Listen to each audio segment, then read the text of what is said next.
Sherebangla medical college হাসপাতালের ডোমঘর থেকে কান্নার শব্দ, গুজব না বাস্তবতা?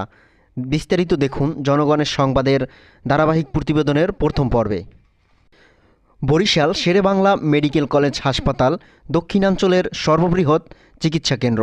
তবে সম্প্রতি হাসপাতালের একটি অংশ, বিশেষ করে ডোমঘর ঘিরে ছড়িয়ে পড়েছে ভিন্ন রকম আলোচনা। প্রত্যক্ষদর্শীদের দাবি, প্রায়ই এই ডোমঘর এলাকা থেকে কান্নার মতো শব্দ শোনা যায়। এতে আতঙ্কিত হয়ে পড়েছে অনেকেই। প্রত্যক্ষদর্শীদের সাথে কথা বললে তারা জনগণের সংবাদকে জানায়, ফিল্ড ওয়ার্ক করতে এখানে পারমাণবিক একটা কেন্দ্র আছে, এখান থেকে পাশ থেকে যাওয়ার পথে আমরা এই গুম ঘরে আর কি কান্নার আওয়াজ শুনতে পাইছি। সমাজকর্মের ডিপার্টমেন্টের একজন স্টুডেন্ট, তো ওদের সাথে পরমাণু কেন্দ্রে আসছিলাম যে টেস্ট করা হয়, তো ওই কেন্দ্র পরিদর্শন করাকালীন আমরা এই জায়গা থেকে যাওয়া শুরু করছি।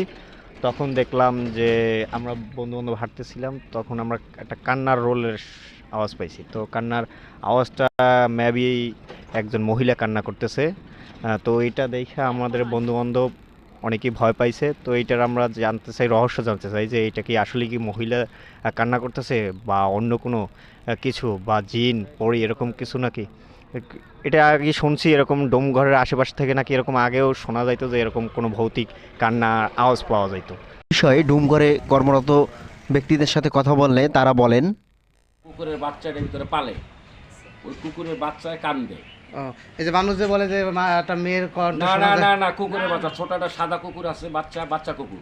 আপনার এখানে, আপনার এখানে থাকে বাচ্চা কুকুর, আর কিচ্ছু না। না, অনেকে এজেন্ট, অনেকে ওরা আবার 11টার সময় আসছে, বলতেছে যে আমরা এরকম যাইতেছিলাম, না না না, ওই যে এখানে একটা মেয়ের কণ্ঠ শুনলাম যে কান্না করে।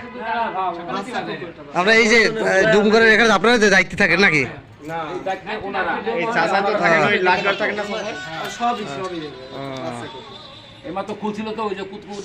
বিস্কিট দিয়েছে, ছোট একটা বাচ্চা কুকুর, ওইটা কাঁদে। কুকুরের বাচ্চা না? কুকুরের বাচ্চা, আর অন্য কিছু না। ওটা ভিতরে রাখা হয়েছে যেন বের করলে অনেক কুকুর আসে, ওরা কামড়ে বাইরে ফেলাইবে। ও আচ্ছা, না জন্য ওরা আটকাই রেখে শিক্ষার্থী বোনেরা আছে, ওরা ভয় পাইছে। এর জন্য ভাইয়ের পরিচয়টা? আমার নাম বিজয়। এই এখানে আমি লাশ কেটে এটা একটু ক্লিয়ার করেন তো বিষয়টা, বলেন। ওই যে ওইটার ভিতরে কুকুরের বাচ্চা আপনি পালেন, কয়টা আছে? মানে ওখান থেকে মেয়েরা আসা যাওয়া করে, কয়েকদিন পর্যন্ত ওনারা বলতেছে যে ওখানে একটা মেয়ে কান্না শুনতে পায় প্রতিদিন। না না